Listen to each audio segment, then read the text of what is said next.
நாளைக்கு எலெக்ஷன் அப்படின்னா உங்க சப்போர்ட் யாருக்கா இருக்கும்? விஜய் அண்ணாக்கு தான்.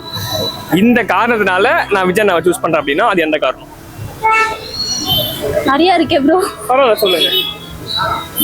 அவர் நிறைய பேருக்கு எலெக்ஷன் டைமுக்கு முன்னாடியும் பார்த்தீங்கன்னா நிறைய பேருக்கு லாக்டவுன் டைம்லலாம் பார்த்தீங்கன்னா சில பேருக்கு ஒரு 5 கோடி 10 கோடி அப்படின்னு சொல்லி கொடுத்துருக்காங்க. அது சில பேருக்கு தெரியாது. பட் ஆனால் அது எனக்கே நேற்று தான் தெரியும். சத்தியமாக நான் அதை பற்றி பேசவே கூடாது. பட் எனக்கு தெரியும்.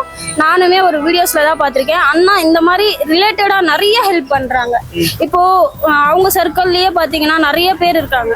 ஆக்டர்ஸாக இருக்கட்டும், கட்சிக்காரங்களாக இருக்கட்டும், அவங்கள யாரையாச்சும் அவங்க மேல் கொண்டு வரலாம். பட் அண்ணா பார்த்தீங்களா யாருக்கிட்ட எந்த ஒரு இது கொடுக்கணும், இந்த ஆப்பர்ச்சுனிட்டி இவங்ககிட்ட கொடுத்து தான் இவங்கள தான் வர வைக்கணும் அப்படின்றது ஒன்று யோசிச்சு பண்ணுறதுனால எனக்கு ரொம்ப பிடிக்கும். விஜய் அண்ணாவை பிடிக்கும். கண்டிப்பாக விஜய் அண்ணாக்கு சப்போர்ட் பண்ணுங்க, ஓட் போடுங்க ப்ளீஸ்.